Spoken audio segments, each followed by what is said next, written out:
Ladies and gentlemen, welcome back to Alamo Vaudeville on air. My name is Ashton Holloway, and today we are joined by a very special guest. We have a communications expert and business leader. Let's give it up for Bob Paff. Bob, how are you doing today? I'm great. My mother would have loved that introduction, Ashton. I really appreciate that. My God. I hope I live Absolutely. up to all the hype. Thank you. Thank you for having me. Well, absolutely. No, thank you so much for joining us. You've done so much within your career, so there's a lot that we have to touch on, but let's kind of start from the beginning a little bit. So, where does your passion for communication come from exactly? It's a great question, and I think it really.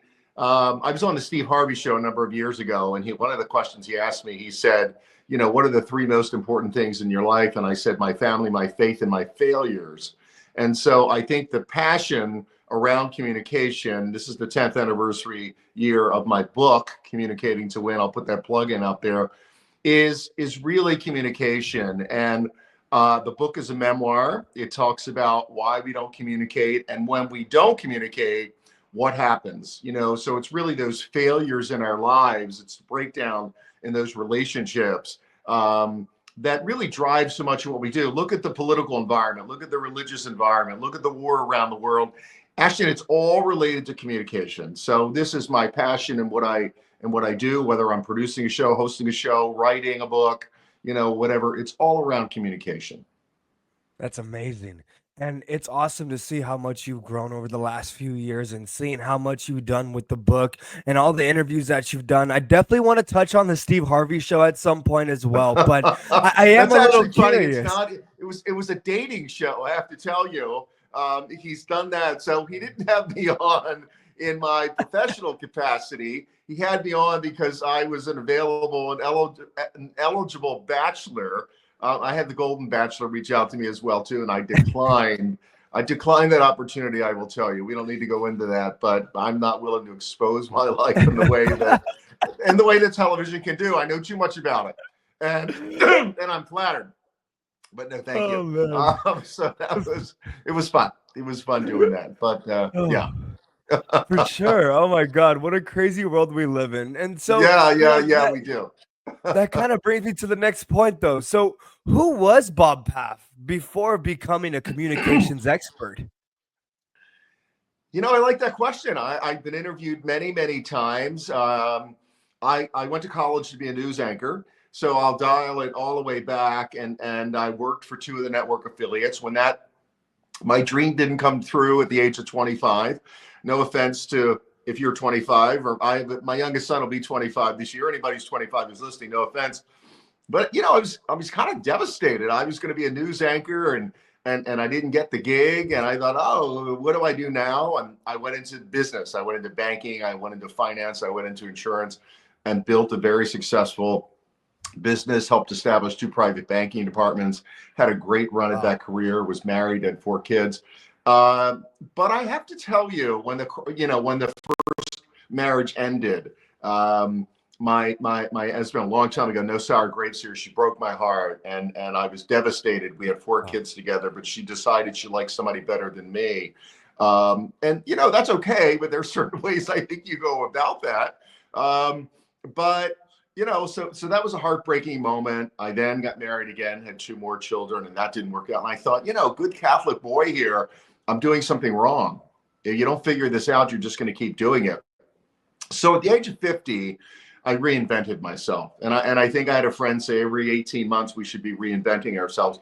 But I went back, Ashton, into that communications career. I thought, Bob, you're not getting any younger. Here's the chance to really get into television, to get into radio, to get into voiceover work. I play a congressman in season 2 of House of Cards. So I really, life began for me, I want to tell you, after 50. I started acting and modeling at 52. So there's hope for you guys out there, really. I'm living proof of that. But I've done the work, So it was the frustration of it didn't work out the way I planned. I lost my mother, my father, my brother, and I lost a son in 2019. You may know that along the way. So there have been profound losses and transformations and changes that have really elevated me to living my most authentic life, I will call it. And I would encourage people, if I'm going to leave your viewers, your listeners, your watchers with some information, is be true to yourself. How do I feel? What do I want?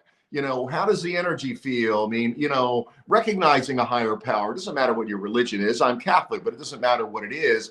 But recognizing that and stepping into that and embracing that, and then really embracing that old cliche, whatever, about things happening for a reason. So, long-winded answer to your question. I apologize, but it's been an interesting road, and not one I would have scripted, but it's the hand I've been dealt. And so it's been a matter of doing, of stepping into that space.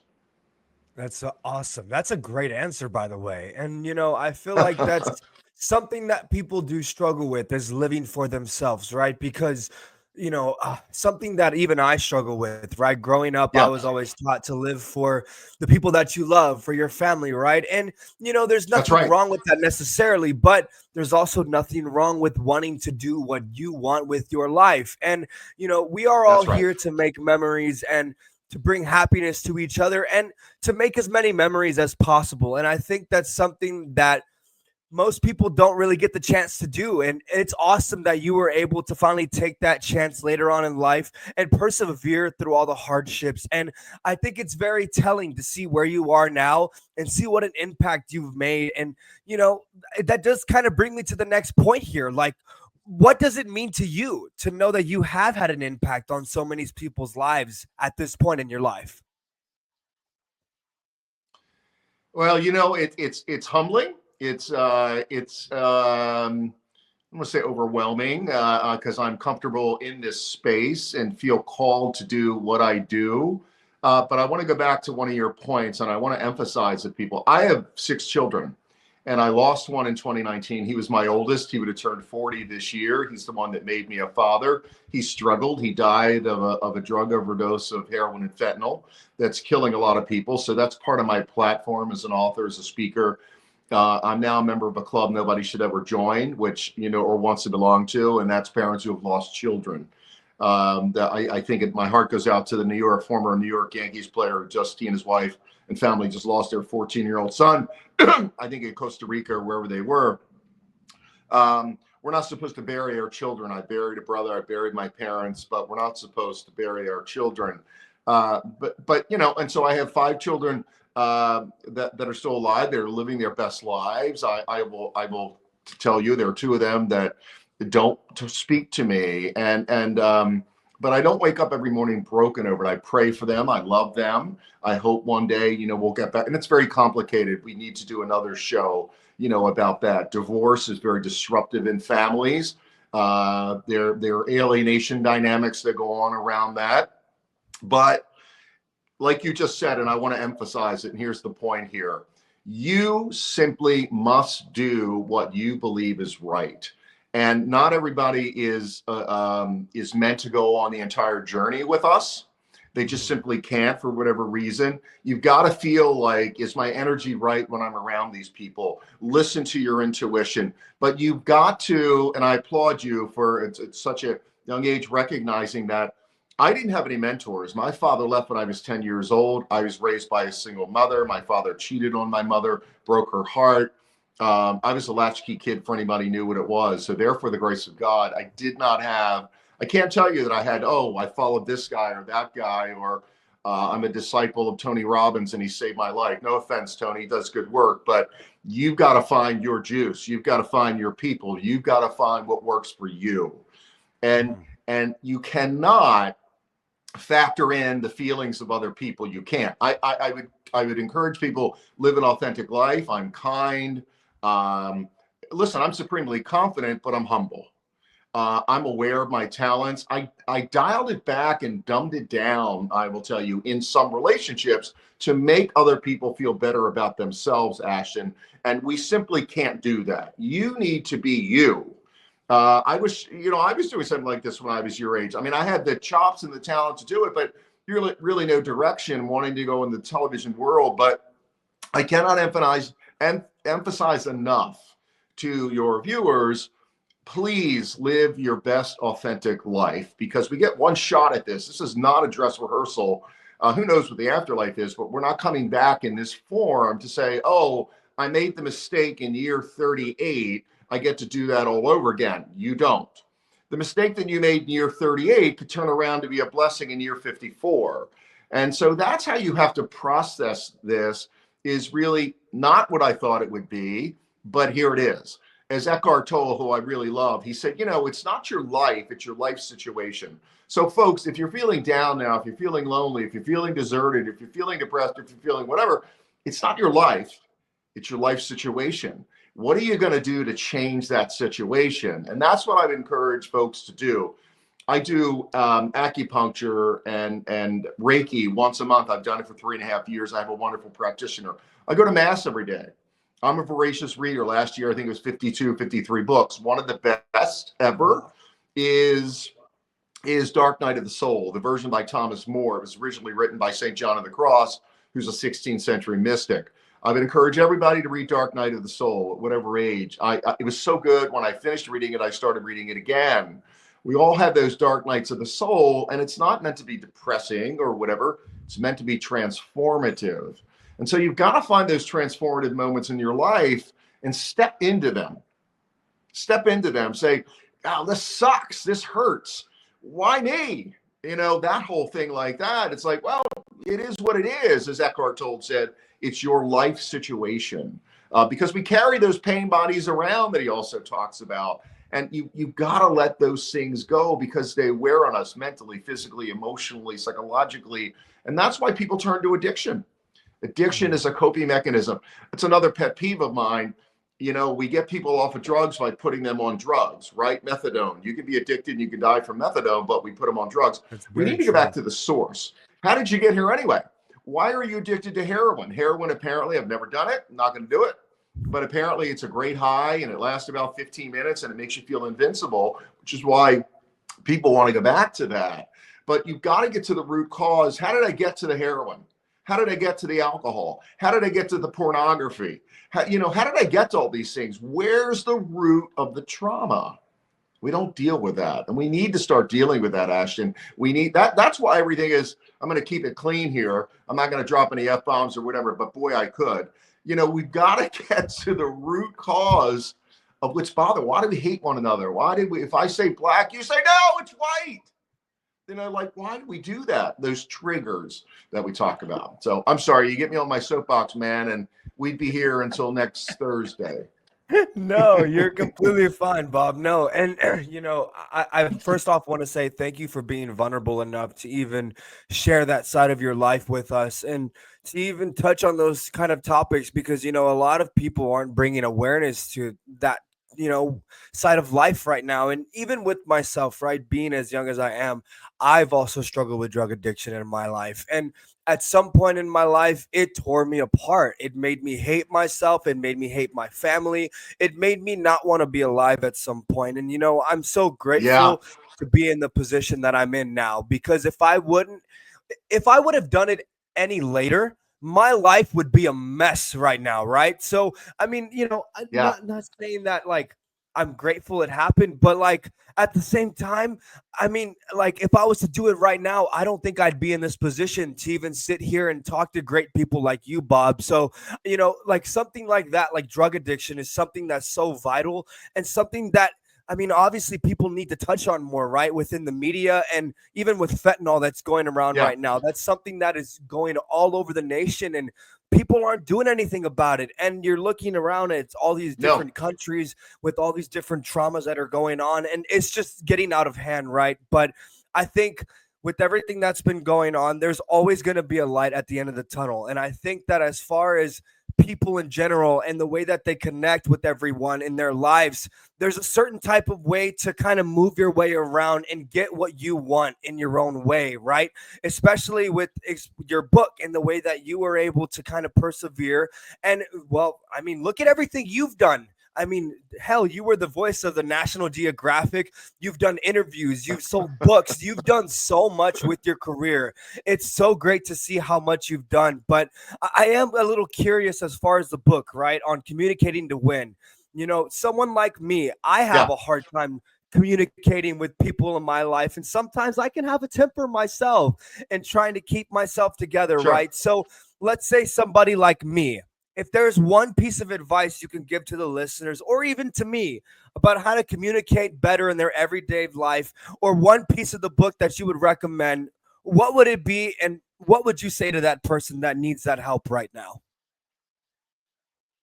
Well, there's so many things, and I would encourage folks. And let me share this with you. So the book is a memoir. I write like I speak, so it's a conversation. It's also on Audible. So for people who would rather listen to my voice doing the narration, I encourage you to Awesome. download it. Go to Amazon, whatever. Download the book for $6 or whatever it is, and listen to it.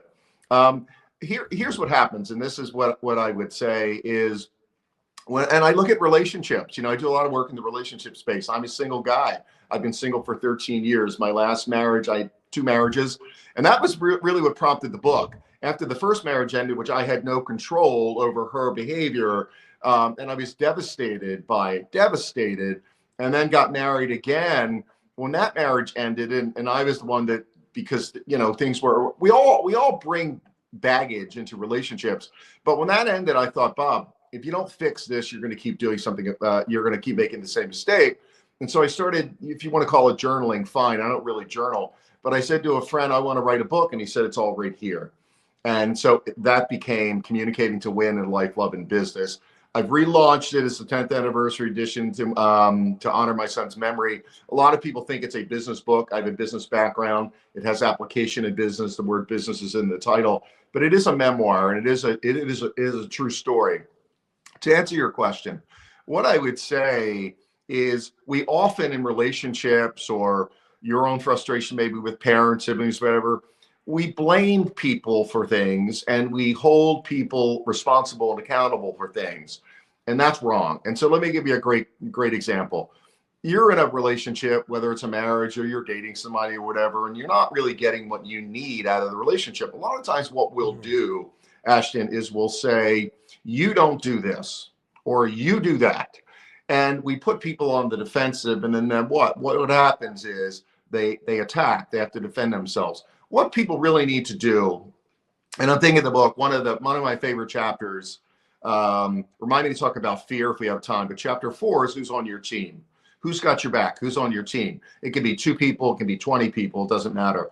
But here's what you do in a situation like that. If you're not getting something that you want out of a relationship, you simply say, you know what, Ashton, I love when you do this, or I feel like, what are your love languages? Another one of my favorite books. But you have to know what it is that makes you feel. I say 3 things that everybody wants.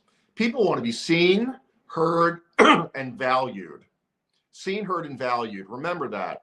And so if you're not getting that out of a relationship, whether it's a romantic relationship or family members, family can be the most difficult road to navigate. Families can really suck. I mean, we're thrown together with these Absolutely. people. And sometimes what you need to do is say, yeah, I need to see them for Christmas and Thanksgiving and Hanukkah or whatever you celebrate, Ramadan, but I can't take a steady diet of that. So I have to I realize what's going to go on when I go there for 3 or 4 hours and carve the turkey and whatever. I'm not going to get pulled in. Don't take the bait. Don't take the bait. Never take the bait. You don't have to win every bet. I mean, it's ridiculous. So what I would suggest people do is say, hey, when you come in, instead of looking at the mail, I love it when you give me a hug. I haven't seen you all day, and or simply say to somebody, how often don't we do this? And I try to make a point of it. You see somebody on the elevator, you see somebody on the street, say, wow, you really look nice today, or something like that. We don't do those things. And so what I've encouraged your listeners and your followers here to do is to make it about yourself. And I don't mean that in a selfish way, although selfish is not bad. What do Mhm. I need out of this relationship? What do I need out of this friendship? And don't be afraid, Ashton. And I appreciate you being so honest and sharing your own struggles. There's a reason for those struggles. I guarantee you, if you and I were to continue this conversation, the frustration along the way led you down another path. But you can look at that, and you said something about this being a blessing or gift. I think it is. I think when we hit these forks in the road, it's an opportunity to take what we've done and to turn our life around. You also asked me about what it's like to be an influence to a lot of people. I get messages every single day, whether it's people who've lost children or people who've been divorced or whatever it is. And I would just encourage people to be authentic. It sounds corny, but most people aren't. What does Bob need to do to make Bob feel good about himself? What does Ashton need to do? And be okay with that. As long as nobody else is getting hurt, you can't be selfish to that extent, like I'm going to crush you because I need what I want. But you were responsible for communicating what you want. Page 3 of my excuse me. Page 3 of my book, and Gandhi said this, and I'm glad that I put it in the book before I realized he said it. We live in fear. And here's what we live in fear of. It's in the book. There's a diagram that I created. We live in fear of confrontation, right? We live in fear of embarrassment. I can't say that or ask for that because I'll be so embarrassed. What a freak you are, or what are you, crazy? Rejection, all those things. And so those things hold us back from living authentic lives. If I ask for this and they say no, or, my love language is physical touch and yours is acts of service or gifts, then it doesn't mean the relationship can't work, but it means that we're going to need to be aware of that. Like Bob's the kind of guy that needs a hug probably 10 times a day. I might actually, maybe eight. But somebody else, I mean, I have a niece and I have a daughter, like, don't touch me.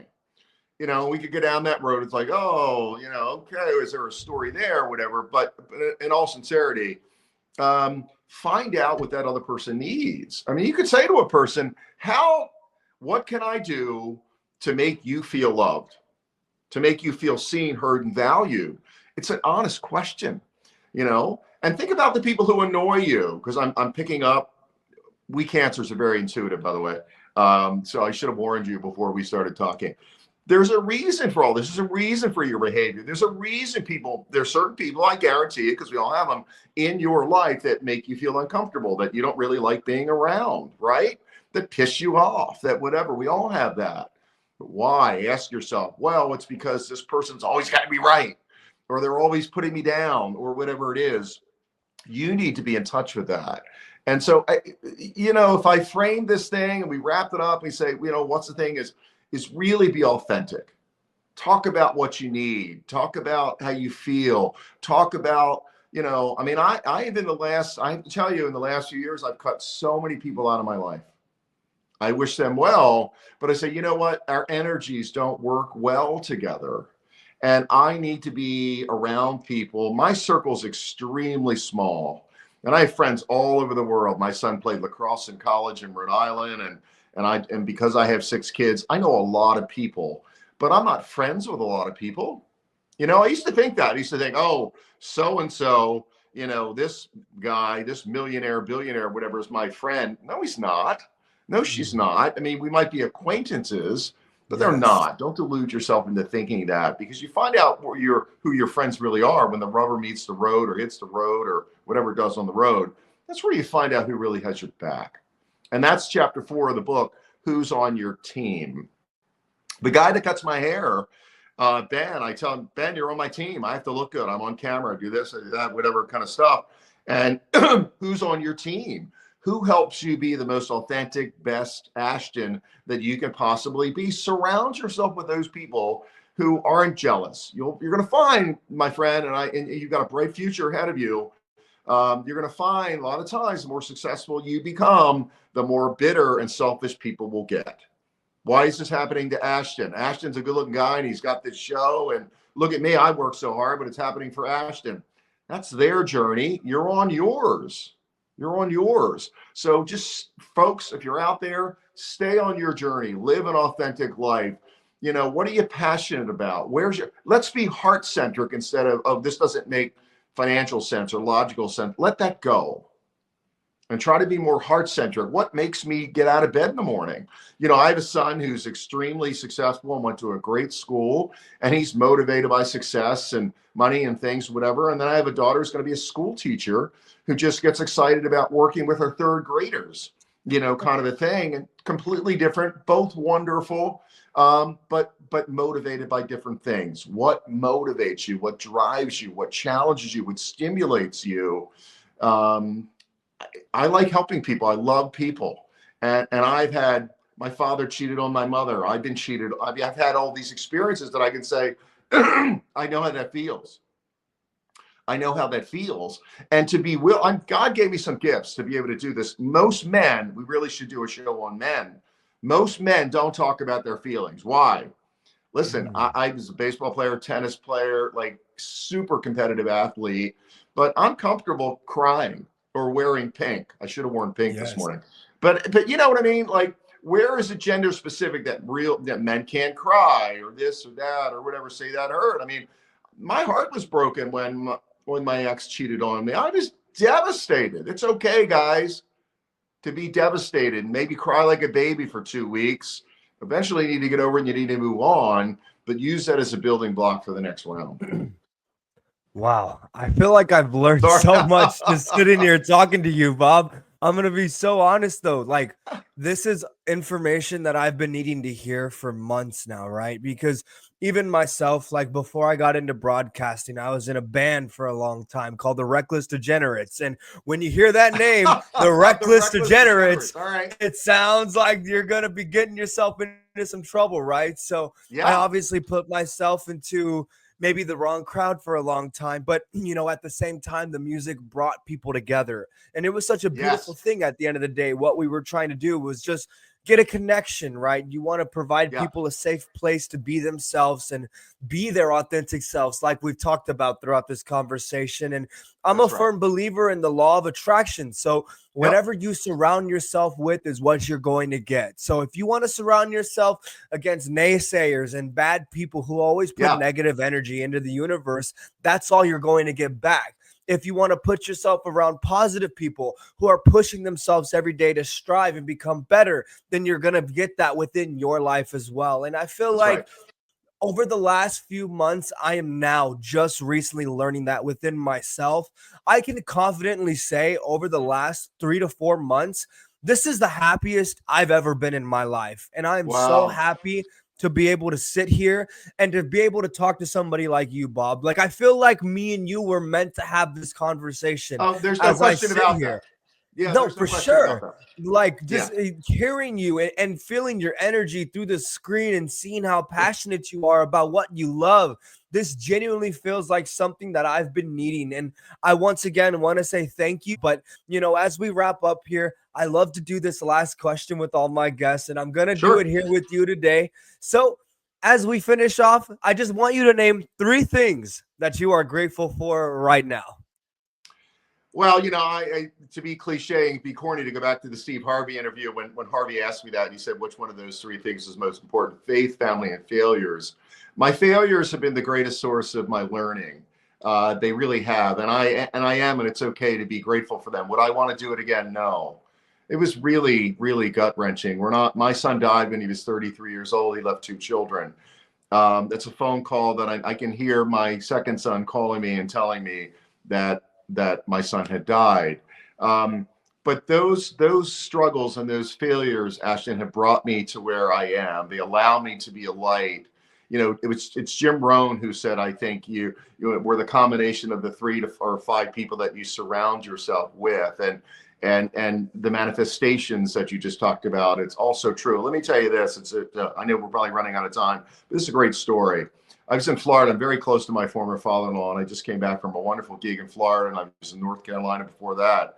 And I said to the universe, said to God, whoever you pray to, I said, I want to make sure I'm on the right path. And so and I was listening to this video, whatever, about being chosen, whatever it was. And it said, put something out there. Like, I believe in signs. There's a great book by Laura Lynn Jackson called Signs. It's fantastic. And she's a mystic or a psychic or whatever. But anyway, I said, all right, if I'm on the right path, I want to see a silver horse. How crazy is that? There aren't silver horses. They're grays. I'm a horse guy. I've been riding since I was 10, but they're grays. But then you really wouldn't call them silver, white, gray, whatever. I was walking 2 days ago. I walk every day. And I look over, and I was by Loyola University. I live in Baltimore. And I'm walking down this road that I walk down all the time. And I look over, and guess what? There's a silver horse reared up on his hind legs next to this mansion, I'll call it, this beautiful stone house. I've never seen it before. I don't know if it just arrived. it's a new lawn ornament that they got or whatever. Right. But I was like, wow, there's my silver horse. So it's being present, it's being in the moment, it's the manifestation. You're absolutely right. Be a magnet for, I produced a new television show that's with an agent now, and I'm super excited about it. It's all about people, places, things, food. It's called On the Road with Bob Paff. And so it's a combination of travel, history, food. It's really cool. And I produced it and I host it, and I'm excited about it. But it's embracing those moments really. And like I talked about the fear and the surround yourself with the right people. You're really blessed. I have to tell you, my friend, I mean, I did not have, if you asked me and threw me down and said, Bob, give me one or two mentors in your life, I couldn't do it. So therefore, the grace of God, I would tell you, and I struggled with my faith after my son died. I was pissed. It's like, God, you've got to be kidding me. You put me through all this, failed relationships. I had a Catholic priest attempt to sexually molest me when I was 16 years old. I survived that. So I've been through a lot, and I could have really been bitter, and I was angry for a while, and then I came back to my faith. Here's the other thing people do. When things start going right, they walk away from the things that got them there. They walk away from God, or they walk away from their faith. And I know with the 12-step program, it's all about a higher power. That's when you need to double down. I go to church every day. I lecture on Fridays and I lecture on the weekends. It's my 30 minutes of solitude. I meditate, I walk, I'm in my head a lot, and I'm alone a lot. I spend 90+% of my time alone, which most people are not comfortable in. Solitude is another great, the gift of solitude. Just because you're alone doesn't make you like, that's where the answers come in the silence and the solitude. So I hope that helped. That was awesome, Bob. Well, thank you so much again for your time, and thank you for all the blessings and the advice that you've given me. I'm so grateful to be able to even get to sit down and talk to somebody as insightful as you. And I want to once again say congratulations on your success. I'm excited to see what you have coming forward, and hopefully we're able to sit down again. And I'll definitely be listening to your book as soon as we get done with this interview today. But thank you, with Ashton, that and being thanks to said, Ronnie for bringing us together. You're right. I mean, there are absolutely no mistakes. Ronnie and I think maybe it's a Facebook platform. Folks can find me on LinkedIn. It's a huge platform for me. But listen, I'm honored, and to get back to have this connection. There are no mistakes, and you've got an incredibly bright future ahead of you. And just be authentic and stay there and listen to those voices and step into that. A lot of us are afraid of success. It's about what's going on in my life is about to change it dramatically. But I'm still that 12-year-old boy whose first job is setting up bowling pins in the basement of a church. So stay grounded no matter what happens, no matter how much success, how much money, whatever. Stay grounded, because the world is full of stories of people. Matthew Perry, very sad story. I couldn't put the book down. I finished it at 2 a.m. The guy spent $15 million in rehab, and still look at the result. He was making $20 million a year. Money doesn't define us. You've got to find out what it is that motivates you, where your self-worth comes from, and live your best authentic life. I'll close on that note. Live your best and most authentic life. All right?